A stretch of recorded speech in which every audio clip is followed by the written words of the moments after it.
The grey New York sky hung low over St. Patrick's Cathedral, a heavy shroud of granite and unshed rain that matched the leaden weight in my chest. I stood at the top of the marble steps, draped in black silk that felt like armor against the biting October wind, watching the procession of black SUVs stretch down Fifth Avenue. Beside me, my daughter, Julianne, stood as still as a statue, her face hidden behind a designer veil that seemed more like a mask than a sign of mourning. Her husband, Nathan, stood on her other side, his hand resting on her shoulder in a gesture that looked protective to the flashing cameras of the press, but to me, it felt proprietary, a claim staked on a grieving family. We had just buried Arthur Rivers, a man who began with nothing in the dirt of Kentucky and ended his life as the titan of a real estate empire that defined the Manhattan skyline. He was my husband for 40 years, my partner in every gamble, and the only person who truly knew the woman behind the Vance Rivers name. As the last of the dignitaries offered their rehearsed condolences, I felt a sharp, icy chill that had nothing to do with the autumn air. It was the way Nathan looked at me, not with sympathy, but with the cold, calculating gaze of a predator who had finally seen the king fall and was now measuring the height of the throne. We returned to the estate in the Hamptons in a silence that was deafening, a thick atmosphere of unspoken agendas that made the sprawling mansion feel like a tomb. Arthur had built this house to be a sanctuary, a fortress of limestone and glass overlooking the Atlantic, but tonight, the lights felt too bright and the shadows too deep. I went to the library, the room that still smelled of Arthur's leather-bound books and the faint, lingering scent of his pipe tobacco. I needed a moment to breathe, to touch the mahogany desk where we had planned our first foundation grants. But I wasn't alone for long. The heavy doors clicked shut, and I turned to see Nathan standing there, already pouring himself a glass of Arthur's vintage scotch, as if the room already belonged to him. Julianne followed him, looking pale and restless, avoiding my eyes as she sat on the edge of a velvet armchair. Nathan didn't wait for the tea to be served or for the exhaustion of the funeral to settle. He set the glass down with a precise, metallic sound that echoed against the silence. "Mother," he began, using a title that always felt like a lie coming from his lips, "we need to talk about the transition of the Rivers Trust. Arthur's passing has left a massive vacuum in the management of the $75 million based in liquid assets, and the board is already expressing concerns about stability. Julianne and I have spent the last few hours reviewing the immediate requirements, and it's clear that the current structure is too cumbersome for someone in your state of grief." I stared at him, my heart hammering against my ribs, a slow realization of betrayal beginning to seep into my bones. Transition? Arthur only passed 3 days ago, and you are already discussing the liquidation of the trust we built over 4 decades. Nathan stepped closer, his shadow falling across Arthur's desk, eclipsing the light from the green-shaded lamp. He spoke with a modulated tone of professional concern that I now recognized as a weaponized form of deceit. "It's not about liquidation. It's about protection," he said, his voice dropping to a persuasive hum. "The markets are volatile, and the Rivers legacy is a target for predators. I've already taken the liberty of initiating a temporary freeze on the primary accounts to prevent any unauthorized fluctuations while we restructure the Oversight Committee." He gestured to a leather-bound folder on the desk, a binder full of legal jargon and authorization lines that I knew instinctively were the bars of a cage. "We need your signature on these streamlining documents, Mother. It will allow me to handle the day-to-day burdens so you can focus on your recovery. After all, the recent lapses in your bookkeeping for the Inner City Arts grant were concerning." I looked at Julianne, my daughter, the child I had rocked through fevers and celebrated through every milestone of her life, searching for a spark of the loyalty I thought we shared. "Julianne," I whispered. Do you truly believe I am incapable of managing the legacy your father left to me? Do you think I would sign away the control of our history to a series of spreadsheets and committees? Julianne finally looked at me, but her blue eyes were dull, shielded by a wall of exhaustion and the subtle, persistent conditioning Nathan had spent years perfecting. Mum, Nathan is a lawyer. He knows the legal complexities we don't, she said, her voice sounding practiced and brittle. He says the evidence of the discrepancies in the trust is undeniable, and that if we don't act now, the federal oversight could be devastating. It's for the best, Mum. You're distraught, and you need to rest. The room felt as if it were shrinking, the air thick with the smell of old paper and the new cloying scent of Nathan's ambition. I realized in that moment that I wasn't just losing my husband. I was being systematically erased from my own life by the people I had trusted with my soul. The discrepancies he mentioned were ghosts, fabricated anomalies used to justify the seizure of power. Nathan had already moved the pieces on the board while I was mourning at the graveside. I thought of Arthur's warnings, his deep-seated caution about the predators that circle immense wealth, and I realized I had let my guard down at the most critical moment. I stood up, my knees cracking, but my back straight with the dignity that Arthur had always admired. I will not sign anything tonight, I said, my voice cold and hard like the limestone of the foundation. I am the matriarch of this family, and this house is still mine. I want you both to leave. Nathan didn't argue. He simply picked up the folder, his face a masterpiece of righteous sorrow that masked a lethal patience. Of course, Mother. We'll give you the night to reflect. But the bank freeze is already in effect, and the board has been notified of your condition. We only want to prevent a stain on the senator's legacy. He placed a proprietary hand on Julianne's shoulder and led her toward the door, leaving me alone in the vast, silent library. I listened to their footsteps fade down the marble hallway, the sound of my life being dismantled piece by piece. I sank back into Arthur's chair, the gold wedding band on my finger feeling like a heavy iron weight. The shock was receding, replaced by a cold, incandescent fury. They believed I was broken, a relic of a bygone era to be managed and eventually discarded. They had forgotten that I was the one who stood by Arthur Rivers when the world said we couldn't build an empire from nothing. I looked at the clock, 11 o'clock and 10 minutes at night.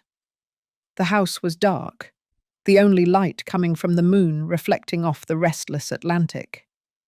My mind, sharp despite the exhaustion, began to recall the hidden layers of defense Arthur had mentioned during our last quiet evening together.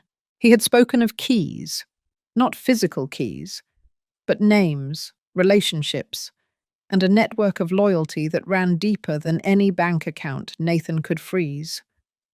The first key was the old desk key, he had said. I reached under the mahogany surface of the desk, feeling for the small, hidden compartment we had designed 30 years ago.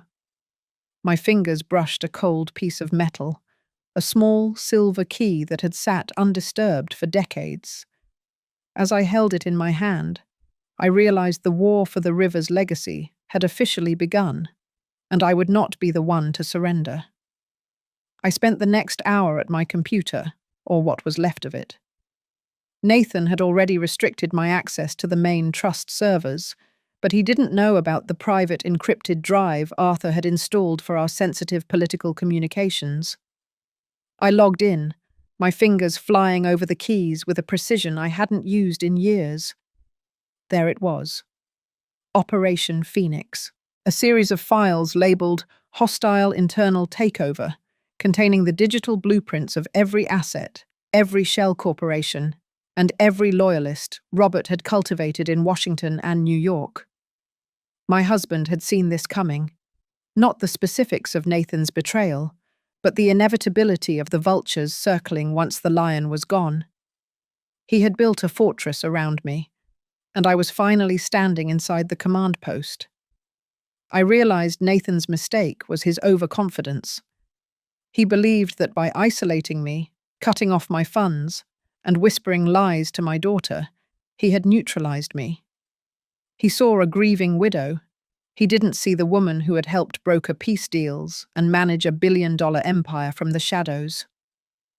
I reached for the phone, the secure, scrambled line that Nathan didn't know existed, and dialed the number of the one person I knew would still answer to the name of Rivers. The line clicked, and the voice of Mr. Chibeo. Harrington, the Senator's chief counsel for 40 years, answered on the first ring. "James," I said, my voice steady for the first time since the funeral. "It's Eleanor. The vultures are in the house, and they've already begun liquidating the municipal bonds. I need the second key." Harrington didn't ask for explanations. He knew the stakes. "The second key is the name of the man who manages the offshore security vault," he replied, his voice dry and precise as always. "You'll find it in the Geneva files under the heading Sovereign Integrity." "And Eleanor?" "Warden Sterling has been notified. He is waiting for your signal." I hung up, a cold measure of satisfaction beginning to replace the nausea. Nathan Thorne and his mother, Vivian, were enjoying their champagne tonight, believing they had secured a $75 million prize. They were about to discover that the Rivers legacy wasn't just built on money, it was built on a foundation of loyalty and ironclad justice that they were entirely incapable of understanding. The battle was no longer just about the house or the accounts. It was about the soul of my daughter and the dignity of the life Arthur and I had built together. As the first rays of a grey dawn began to peek through the library windows, I stood at the window, watching the tide roll in. The fall had been sudden and brutal, designed to break me, but the ascent was being planned with the meticulous care of a master strategist. I was Audrey Rivers, and this was only the beginning. Nathan Thorne believed he had locked me in a cage of his own making, but he had merely given me the solitude I needed to finish what Arthur had started. The time for silence was over. The time for the reckoning was imminent. The morning sun filtered through the curtainless windows of the Hamptons estate, but its warmth felt like a cruel mockery of the cold reality settling into the marrow of my bones. I sat in the breakfast nook, a space that had once been filled with the aroma of Arthur's favourite biscuits and the vibrant energy of a family on the rise. But today it felt like forbidden territory. Nathan was already there, his dark suit perfectly tailored for a day of dismantling my life, while his mother, Vivian, sat across from him draped in silk that hummed with the sound of old money and new greed. They were looking at a series of architectural plans spread across the mahogany table where Arthur and I used to plan our foundation's future. I watched them from the doorway, feeling like a ghost in the house I had built with the hands of my late husband. Every brick in these walls, every beam in the ceiling, represented a fulfilled promise from a man who started with nothing in the mines of Kentucky and ended as a titan of industry. We moved to New York when I was only 18, sharing a cramped room in the South End, scrubbing clothes until my knuckles bled to save every cent for a future we believed in. Now that future was being discussed as a set of assets to be modernized and liquidated. Vivian didn't even look up when I entered, her painted nails tapping rhythmically against a blueprint for the Thorne legacy wing. "We simply must have the senator's portrait taken down before the gala," she insisted, her voice a sharp, undeniable blade of intent. "It casts a pall over the entire room, and it's time to move toward a more contemporary aesthetic." I felt a spike of white-hot rage through my gut. That portrait was the soul of this house, the image of the man who had given everything so Julianne could grow up in luxury. Nathan finally looked at me, but his expression was a masterpiece of rehearsed sorrow. "Mother, we've taken the liberty of organizing the movers for the storage company," he said, his voice carrying the perfect modulated tone of public grief. We need to streamline the environment to help you focus on your recovery. The humiliation was a slow-acting poison designed to erode my confidence bit by bit. They began by moving the furniture, changing the curtains, and putting the dishes Arthur and I had picked out together into the back of the cabinets. Then they took control of the kitchen, the heart of my home. Vivian would enter with an annoyed expression, complaining that the coffee was too weak or that my presence was simply in the way. I remembered preparing Arthur's packed lunch before dawn, preparing every meal with a heart that never stopped beating for the family that was my reason for existing. Now, I was being treated as a tenant in my own life, a burden to be managed until I could be moved to a more appropriate facility. Julianne entered the room then, looking pale and fragile, wrapped in a designer trench coat that seemed like a shroud for her former self. She sat at the table with her head bowed, eating in silence while her husband and mother-in-law discussed the repositioning of her father's legacy. "Mum, Nathan says the evidence of the discrepancies in the trust is ironclad," she whispered, her voice sounding practiced and brittle. "He says that if we don't consolidate the funds into the new entity, the legal fallout could be devastating for all of us." I looked at my daughter, searching for the girl I had raised to be strong, to speak truth to power, but I saw only a victim of profound emotional manipulation. Nathan had isolated her, eroding her judgment until she could no longer differentiate between his control and her own survival. He made her believe that her testimony was an act of mercy, a way to protect the family name from my supposed mental decline. It was a systematic stripping away of my dignity, orchestrated by the man who was meant to protect us. I retreated to the library, the only room that still felt like it belonged to the memory of Arthur. I thought about our first son, Jeff, who had gone west years ago to find his own way, and the daughter we lost to a fever no doctor could cure. We had endured the terrible weight of that absence together, building this house as a piece of future for the children we had left. Arthur had laid every brick with his own hands, mixed every bucket of cement, refusing breaks because he wanted to give me something more than the wooden walls of Oak Creek. Now those walls were being closed off to me, one by one. Nathan had perfected the art of silent cruelty. He didn't yell or make scenes. He simply stopped putting a plate for me at the table and put away the leftovers where I couldn't reach them. He prepared exact amounts of food for himself, Vivian, and Julianne, and if I was hungry, I was left to manage for myself. The nights were the hardest, the silence of the house filled with the whispers of their conspiracy. I would leave my room like a ghost, walking barefoot down the cold hallway to the kitchen, chewing a piece of dry bread as a small victory against the woman who wanted to erase me. It was on one of those nights that I heard Nathan's voice from the study, sharp and full of poorly contained rage. "I can't stand her presence anymore," he was telling Julianne. "She's old, she's distraught, she's just in the way. We need to move the remaining $20 million out of the country by Friday and finalize the guardianship papers." Julianne's voice sounded tired and defeated as she asked if I would notice the transfer. "She doesn't notice anything anymore," Nathan replied with a smirk that I could feel through the door. I sat on the floor of the hallway, the bread turning to stone in my throat, as I realized the full extent of the betrayal.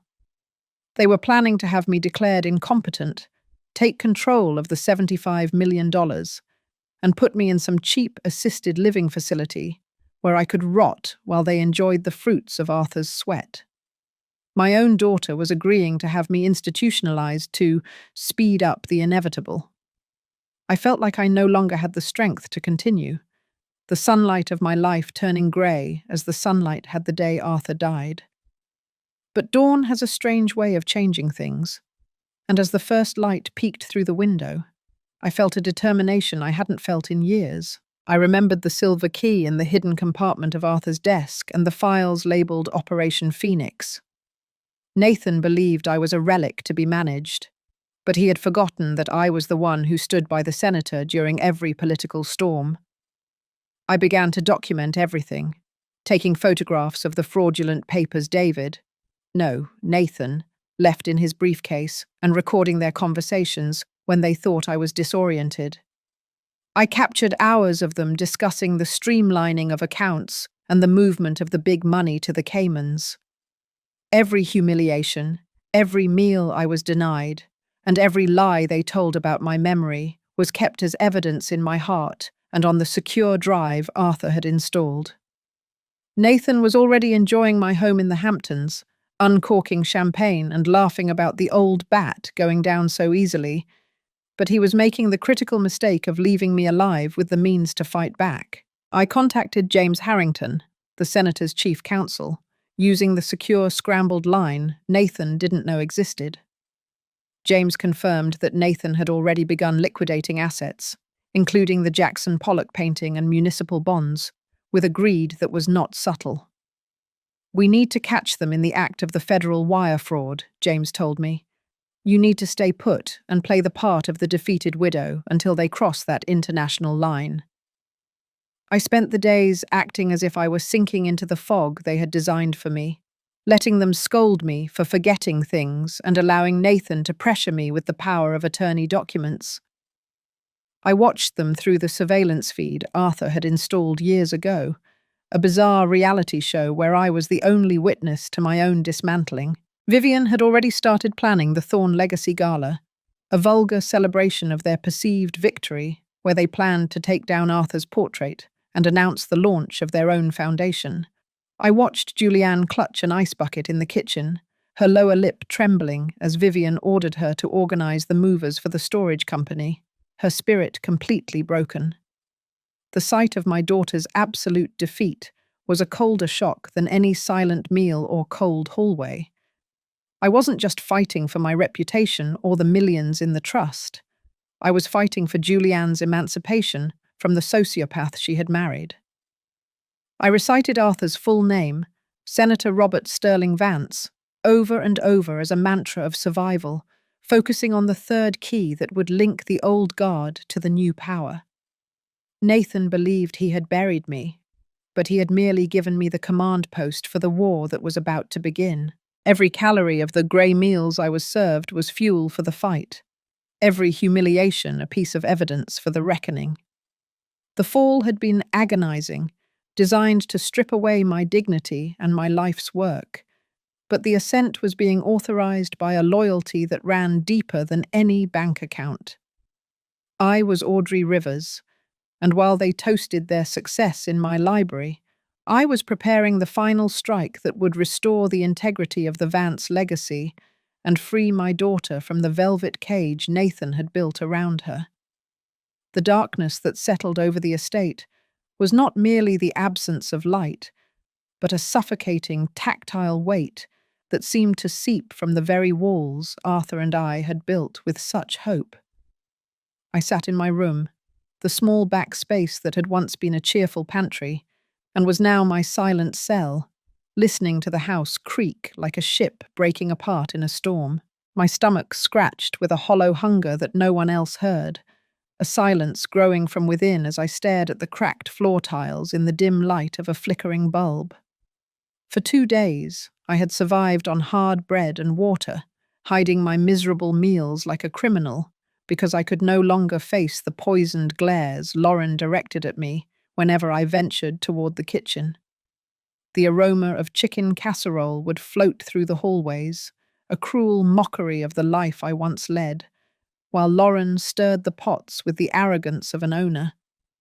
I felt invisible, a burden to the daughter who had once promised to care for me, now reduced to a ghost haunting the corridors of my own legacy. Nathan's campaign of psychological warfare had reached its peak, a systematic stripping away of my autonomy that made every breath feel like a struggle against drowning. He had perfected the art of silent cruelty, ensuring that my bank accounts remained frozen and my movements were monitored by the security staff he had hired to replace my loyal housekeepers. I had listened to their conversations through the thin walls, my heart turning to stone, as I heard my own daughter, Julianne, discuss my deterioration with a clinical coldness. Nathan spoke of me as an obstacle between him and $75 million, a figure he threw around with the same casualness one might use for a grocery list. They were planning to have me declared incompetent, citing erratic behavior and fabricated memory lapses that they had carefully documented over the weeks. I had found the draft of the conservatorship application hidden in Nathan's briefcase, a document that claimed I was a danger to myself and required immediate legal guardianship. The betrayal was a moral cancer that ate at my spirit. But even in the depths of that abyss, I was not yet defeated. Under the loose floorboards of my room, I kept a secret that Nathan, with all his ambition, and Julianne, with all her passivity, could never imagine. It was an old tin box, rusty at the corners, containing the yellowed, fragile papers that Arthur had entrusted to me years ago. Among the faded photos and old letters lay the deeds to a piece of land on the road to Albany, a lot that had been worthless when Arthur inherited it in 1970, but which was now situated directly across from a multi-million-dollar luxury development. Nathan believed he had seized every asset, but he was blind to the black box funds and the dormant properties that Arthur had shielded from standard accounting. This land was legally mine, passed to me as the surviving spouse, because Arthur had died without a formal will for his private holdings. One afternoon, a man who introduced himself as Dr. Sanchez arrived at the house, brought by Nathan for a routine checkup that I knew was a trap. Guillaume Shaw. I saw the glances they exchanged, the condescending tone the doctor used as he asked me the day of the week and the name of the president. I remembered the notes in Nathan's files about a doctor willing to cooperate for money, and I realized this was the corrupt professional they were paying to certify my incompetence. I answered every question with a steely, quiet precision, refusing to give them the ammunition they craved. But the fear remained. If they presented a medical opinion to a cautious judge, even a fraudulent one, it could cost me everything before I had a chance to fight back. The turning point came when Nathan, fueled by his own arrogance, began to move the big money. I watched the surveillance feed on the hidden monitor, seeing him in Arthur's home office with a thick red binder, the final liquidation papers.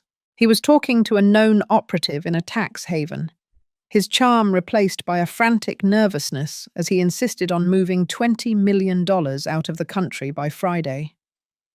"We need to close the Rivers Foundation," he hissed into the phone. "Transfer everything into Thorn Global Philanthropy." He was crossing the line into federal wire fraud, and he was doing it in the house my husband had built on a foundation of integrity. I reached out to Warden David Sterling, the man who owed Arthur his career and his dignity. Sterling had been a state trooper whose name was cleared by Arthur years ago, and he had been waiting for the moment to pay that debt. Through a secure, scrambled line, Sterling put me in touch with the FBI Financial Crimes Unit.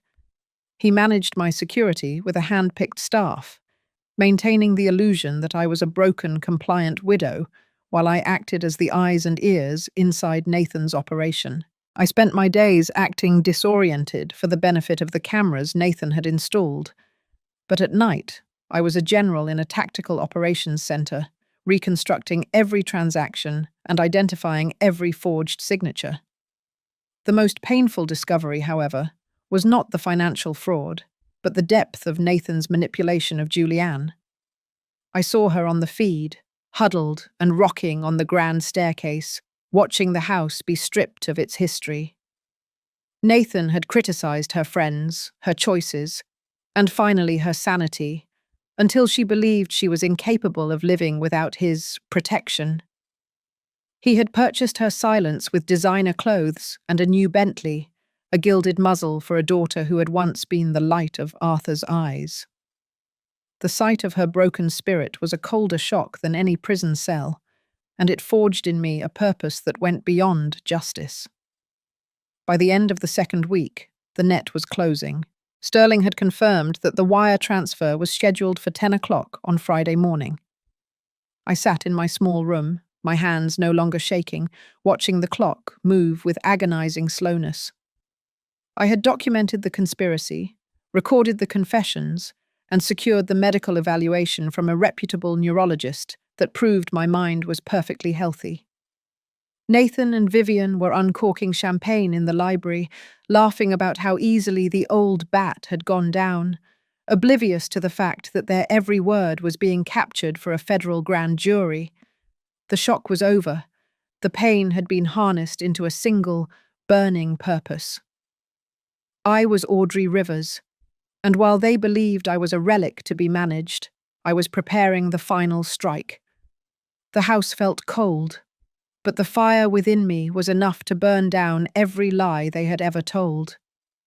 I had the third key, the name of the loyalists who still served the memory of the senator, and I was ready to authorize the ascent. The darkness was absolute, but the dawn was coming, and with it, a reckoning that would decimate Nathan Thorne's empire of deceit. The grandfather clock in the foyer struck 10, each chime sounding like a funeral knell for the lies Nathan had meticulously spun. I stood behind the heavy oak door of Arthur's study, my hand resting on the cool brass handle, watching through a slim gap as the hallway swarmed with activity. The silence of the previous weeks had been replaced by a frantic, predatory energy. Nathan was barking orders at the movers, his voice sharp with a triumph he hadn't yet earned, while Vivian directed the packing of the Rivers family heirlooms as if she were reclaiming spoils of war. Julianne stood near the window, her silhouette thin and brittle against the morning light, her eyes fixed on the driveway where a black limousine waited to take me to the wellness center, the sanitized name Nathan had given to my exile. They thought they were witnessing the final act of a tragedy, but I knew the curtain was only just rising on their reckoning. I walked into the room, my steps silent on the Persian rug, and for a moment, they didn't even notice me. Nathan was holding the red binder, his thumb hovering over the biometric scanner of the encrypted laptop Arthur had left behind. He was about to initiate the wire transfer, the $20 million that would vanish into the labyrinthine accounts of the Cayman Islands. It was the definitive act of federal wire fraud, the point of no return. I cleared my throat, a small sound that felt like an explosion in the room. Nathan froze, his eyes snapping to mine with a mixture of annoyance and cold disdain. "Mother, you're supposed to be in your room," he said, his voice dripping with a condescending sweetness that turned my stomach. "The car is waiting. We've already handled the logistics. It's time for you to let go." I didn't move. I didn't tremble.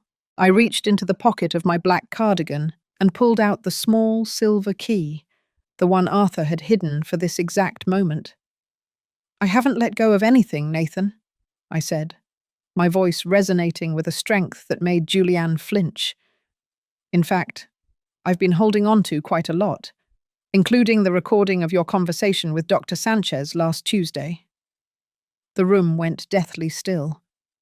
Vivian stopped mid-motion, a crystal vase held in her hands like a weapon. Nathan laughed, a harsh, jagged sound that didn't reach his eyes. "Recordings? Mother, you're confused. The grief has been hard on your mind. That's why we're doing this. For your protection." I stepped toward the desk, the space that Nathan had desecrated with his ambition. My mind flickered back to the early days in New York, when Arthur and I had nothing but a shared dream and a relentless work ethic. We had built this empire on the principles of transparency and loyalty, values that Nathan viewed as weaknesses to be exploited. I looked at my daughter, Julianne, whose face was a mask of confusion and mounting dread. "Julianne, your husband has spent the last month documenting my decline, while he systematically drained the trust your father intended for the city's children.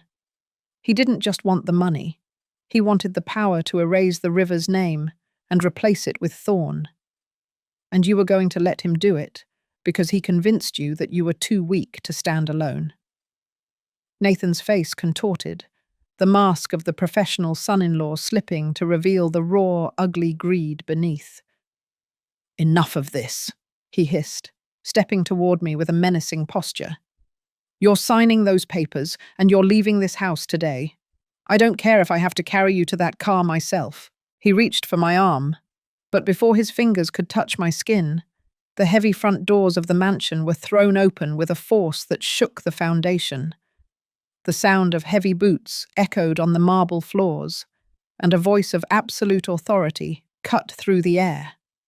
"Federal Bureau of Investigation. Nobody move." The room was flooded with agents in blue windbreakers, their movements precise and practiced. Nathan froze, his hand still outstretched toward me, his face draining of color until he looked like a ghost of the man who had been laughing minutes ago. Standing at the front of the group was Warden David Sterling, his expression as stern and unyielding as the prison walls he managed. Behind him stood James Harrington, the senator's chief counsel, holding a briefcase that I knew contained the physical evidence of every forged signature and every illegal transaction Nathan had attempted. "Audrey," James said, nodding to me with a grim respect. "The wire transfer was intercepted at the gateway. The digital footprint is complete." I watched as the agents began to secure the room, their gloved hands moving through Nathan's files with a clinical efficiency. Vivian dropped the crystal vase, and the sound of it shattering on the floor seemed to signal the total collapse of their world. Nathan tried to speak, his voice a pathetic stutter of legalities and denials. "This is a misunderstanding," he managed to gasp, looking at Sterling. "I am a respected member of the bar. My mother-in-law is suffering from severe cognitive impairment. I was merely managing the estate in her best interest." Warden Sterling stepped forward, his eyes fixed on Nathan with a cold, piercing intensity. "Respected members of the bar don't bribe doctors to commit perjury, Mr. Thorne, nor do they attempt to move $20 million into shell corporations, registered to their own names, while the owner is still breathing. We have the logs, the recordings, and the testimony of the staff you tried to replace. You're under arrest for federal wire fraud, embezzlement, and conspiracy to commit a felony." The sight of Nathan being forced into handcuffs was a moment of profound, icy clarity. For weeks he had treated me as a relic, a broken object to be discarded, but now he was the one being restrained, his power stripped away in a matter of seconds. He looked at Julianne, a desperate, silent plea in his eyes, but for the first time in years, my daughter didn't move toward him. She stood by the window, her breath coming in ragged gasps, as she watched the man she thought was her savior being led away in disgrace.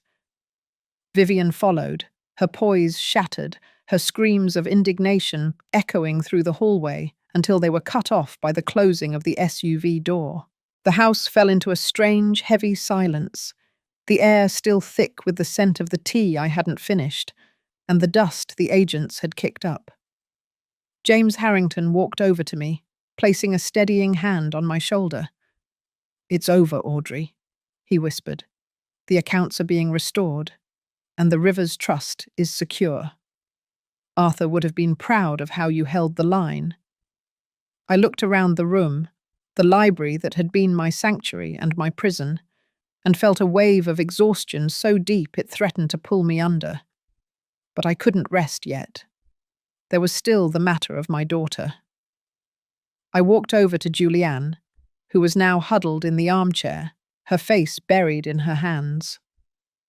The designer veil she had worn to the funeral lay discarded on the floor, a symbol of the mask she had been forced to wear.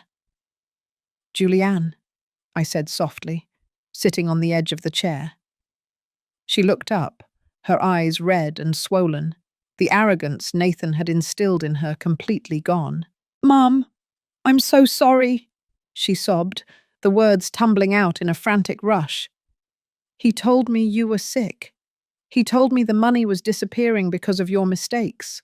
I was so scared of losing everything, of the scandal. I didn't know. I took her hands in mine, feeling the fine tremors that shook her body. You chose to believe the lie because it was easier than facing the truth, I said, my voice firm but not unkind. But the river's legacy isn't about the money, Julianne. It's about the strength to stand up when the world tells you to lie down. You have a long road ahead to earn back the trust you broke, but you are still my daughter, and this house is still your home. The reclamation of my life was not a sudden event, but a slow, deliberate process of rebuilding. In the days that followed, the FBI continued their investigation, uncovering a web of corruption that extended far beyond Nathan Thorne.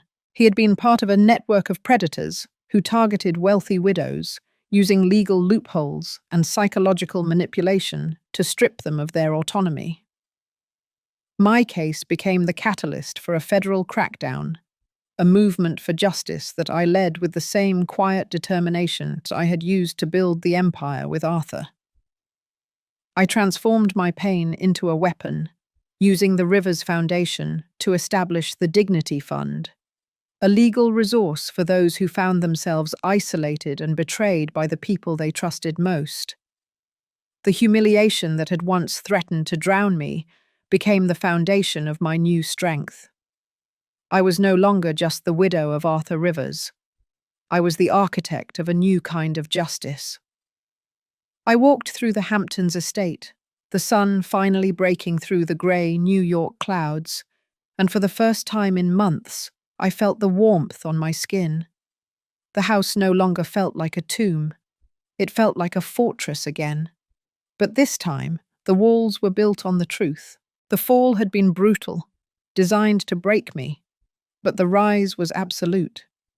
I had defended my legacy, saved my daughter, and proven that the spirit of a woman who has fought for everything can never be truly broken. The mahogany doors of the Southern District Court of New York swung open with a heavy, ceremonial thud that echoed through the marble rotunda, a sound that felt like the closing of a tomb for the Thorne family's social aspirations. I walked down the center aisle, the clicking of my heels on the polished stone sounding like a countdown. I chose a tailored suit of charcoal grey, a colour that signalled neither mourning nor celebration, but a cold, clinical resolve. To my left, the gallery was packed with the elite of Manhattan, people who had dined at my table for decades, now leaning forward with a voyeuristic hunger to see the fall of the House of Rivers. But I didn't look at them. My gaze was fixed on the defense table, where Nathan Thorne sat, stripped of his smugness, his expensive Italian suit now looking like a cheap costume. Beside him sat his mother, Vivian, her face heavily powdered to hide the cracks of a crumbling facade, her hands clutching a designer handbag as if it were a life raft in a rising tide. The trial was not just about money. It was about the systematic attempt to erase a human being's soul for the sake of a balance sheet. James Harrington stood at the podium, his voice a calm, rhythmic blade that dissected Nathan's defense before it could even begin. He presented the digital footprints, the breadcrumbs of greed that Nathan thought he had swept away. Every redirected wire transfer, every forged signature on the medical guardianship papers, and every private message between Nathan and the corrupt Dr. Sanchez was projected onto a massive screen for the jury to see. It was a forensic autopsy of a betrayal. I watched the jurors' faces change from confusion to a deep, visceral disgust as the evidence laid bare the cold-blooded nature of the conspiracy. They saw the Wellness Center brochure, a facility that was little more than a high-end prison for the elderly, where Nathan had planned to disappear me forever. When it was my turn to take the stand, the courtroom fell into a silence so absolute I could hear the hum of the air conditioning. I climbed the steps to the witness box, feeling the weight of Arthur's memory like a steadying hand on my shoulder. Nathan's lawyer, a man whose reputation was built on bullying the vulnerable, approached me with a predatory smile. "Mrs. Rivers," he began, his voice dripping with a false saccharine empathy, "you've had a very difficult year. The loss of your husband, the sudden responsibility of a vast estate. Is it possible that your memory of these events is colored by the significant trauma and cognitive fog that naturally follows such a loss? Is it possible you simply misunderstood your son-in-law's attempts to protect the family from your own lapses in judgment?" I looked him directly in the eye, my voice coming out steady and clear, echoing with the authority of a woman who had spent 40 years managing the complexities of a multi-billion-dollar empire. "Trauma does not cause one to hallucinate wire transfers to the Cayman Islands, counselor," I replied. "And grief does not fabricate the sound of my son-in-law laughing about how easily he could institutionalize me while drinking my late husband's scotch. My memory is quite sharp. I remember the exact date Nathan Thorne began his campaign of isolation. I remember the meals I was denied. I remember the coldness in my daughter's voice when she told me I was no longer capable of choosing my own path. These are not lapses in judgment. They are the calculated steps of a man who viewed a grieving widow as an inconvenient obstacle to a $75 million prize." I reached into my folder and produced the final, devastating piece of evidence, the third key. It was a letter Nathan had written to his mother, Vivian, months before Arthur had even fallen ill, detailing a long-term acquisition strategy for the Rivers' assets. He had been planning this since the moment he married Julianne. The courtroom gasped as the letter was read aloud, a blueprint for a hostile takeover of a family, written with the cold precision of a corporate merger. Vivian Thorne let out a strangled sob, but there was no sympathy for her in that room. The social standing they had spent a lifetime cultivating vanished in the span of a single afternoon. The headlines the next morning didn't speak of the tragic decline of Audrey Rivers. They screamed of the Thorne family's criminal greed. The verdict was a foregone conclusion. Nathan was found guilty on all counts: federal wire fraud, conspiracy, and elder abuse. As the judge read the sentence, the weight of the past month seemed to lift from the room, replaced by a profound sense of justice. Nathan was led away in handcuffs, his head bowed, finally realizing that the woman he tried to break was the one who had ultimately dismantled him.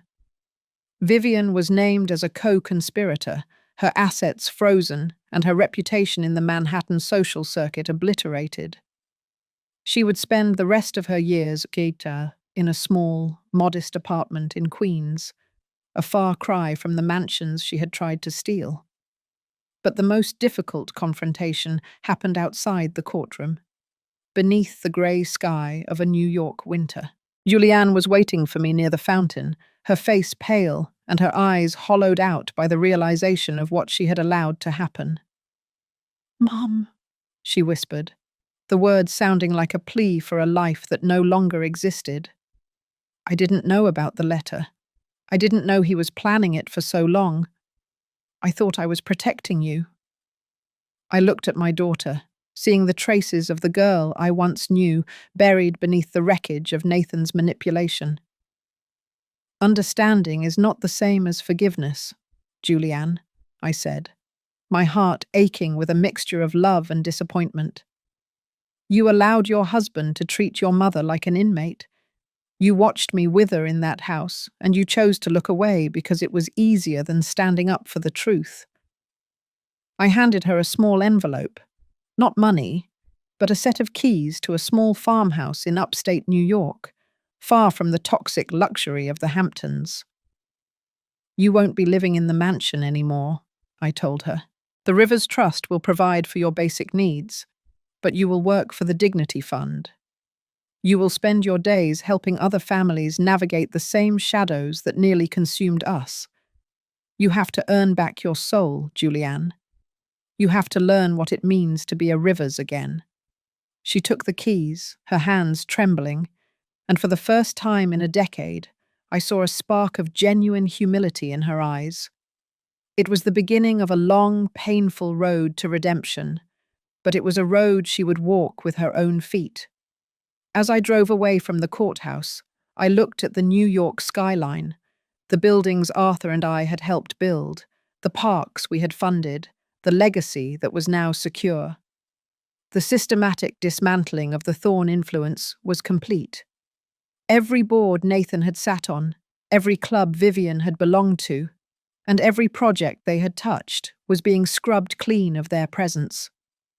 I was no longer the widow being managed. I was the architect of a new era.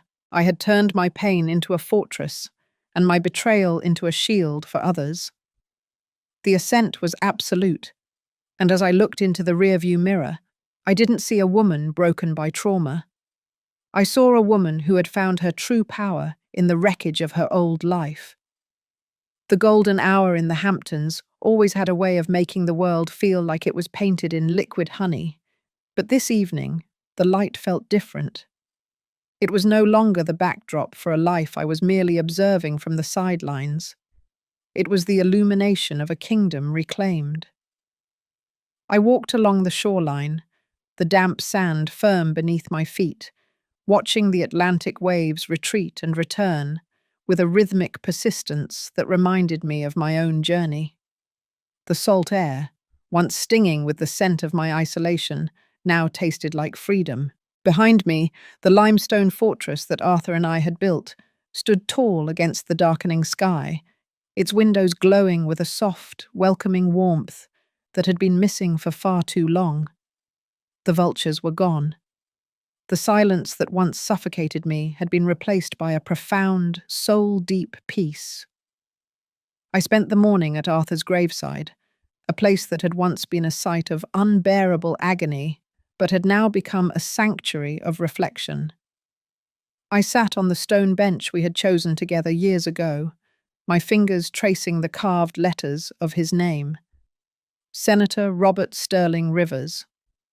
I told him about the Dignity Fund, about the hundreds of women who were now finding their voices because I had refused to lose mine.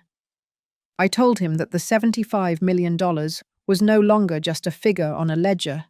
It was a living, breathing force for justice. I felt his presence there, not as a ghost, but as a steadying hand on my shoulder, whispering that the legacy was safe.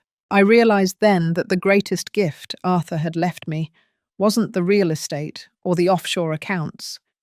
It was the absolute certainty that integrity is the only currency that never devalues. Nathan Thorne had been sentenced to 15 years in a federal penitentiary, a stark, grey reality that no amount of legal maneuvering could erase. Vivian was gone from the social registers, her name a cautionary tale whispered in the powder rooms of the Upper East Side. But my focus wasn't on their punishment, it was on the reconstruction of what they had tried to destroy. The Dignity Fund's national expansion was moving faster than I had anticipated. We were opening offices in Chicago, Los Angeles, and Dallas, creating a network of legal sentinels to protect the elderly from the very predators I had faced. I was no longer just a widow. I was a commander in a war for human dignity, using the very tools of power that Nathan had tried to use against me. The most delicate part of my rebirth was Julianne. She arrived at the house later that afternoon, her car a modest sedan instead of the luxury vehicles she had once craved. She looked different, tired, but for the first time in her adult life, she looked awake. She had been working at the Newark branch of the fund, processing intake forms for women who had been stripped of their homes by predatory relatives. She sat across from me in the breakfast nook, the same place where Nathan had once tried to starve me of my autonomy. She didn't ask for money or for a return to her old life. She simply asked if she could help me plant the new rose garden Arthur had always wanted. We worked in silence for hours, our hands deep in the soil, the physical labor acting as a bridge over the chasm of betrayal that had once separated us. I watched my daughter prune a thorn from a young bush, and I saw a glimpse of the woman she was becoming. A woman who understood that privilege is a responsibility, not a right. The reconciliation was not a sudden burst of forgiveness. It was a slow, intentional grafting of two broken lives. I knew I might never fully forget the way she looked at me during the darkest weeks, but I was learning to forgive her for her weakness, just as I was learning to forgive myself for my own vulnerability. We were building a new relationship on a foundation of honesty, one that Nathan's lies could never penetrate. As the sun dipped below the horizon, painting the sky in bruises of purple and streaks of defiant orange, I stood on the veranda and looked out at the estate. The Thorn legacy signs had long been torn down and burned. In their place stood a simple plaque near the entrance, "The River's Sanctuary for Justice." I thought about the moments when I was huddled in the dark pantry, chewing on dry bread and wondering if my life had any meaning left. I realized that the fall was necessary for the rise to be so magnificent. I had to be stripped of everything to realize that the core of who I was, the daughter of a coal miner, the partner of a visionary, the mother of a struggling soul, was indestructible. The scars of the betrayal remained, of course. There were nights when a sudden noise in the hallway would make my heart race, or a certain tone of voice would bring back the chill of Nathan's condescension. But those scars were no longer signs of shame. They were medals of honor. They were proof that I had entered the abyss and returned with my soul intact. I had leveraged my pain into a fountain of generosity, finding not just a return to my old life, but the creation of a brilliant, purposeful, new beginning. The debt to Arthur's legacy was paid in full. The debt to my own dignity was settled. I went inside and sat at Arthur's mahogany desk, opening the red binder one last time. I didn't look at the bank balances or the property deeds. I looked at a photograph of us from 40 years ago, standing in front of our first apartment in Queens, leaning on each other with a fierce, unbreakable love. I realized then that the most valuable asset I possessed wasn't in a vault in Geneva or a trust in Manhattan. It was the resilience that allowed me to turn a wound of treachery into a legacy of hope. I closed the binder and turned off the lamp, the darkness no longer a threat, but a soft blanket of peace. I was Audrey Rivers, and I was finally home. Forgetting the shame of being a victim is the final act of the survivor. I had spent so long blaming myself for not seeing the snake in my own garden, for allowing my grief to be used as a weapon against me. But standing in the light of the truth, I realized that my vulnerability was not a flaw. It was the mark of a heart that dared to love deeply. To anyone standing in the shadows of a betrayal that feels like a burial, the dirt they throw on you is not your end. It is the soil in which you will grow stronger. Forgive yourself for the trust you gave to the untrustworthy. Your dignity is not something that can be stolen, it can only be reclaimed.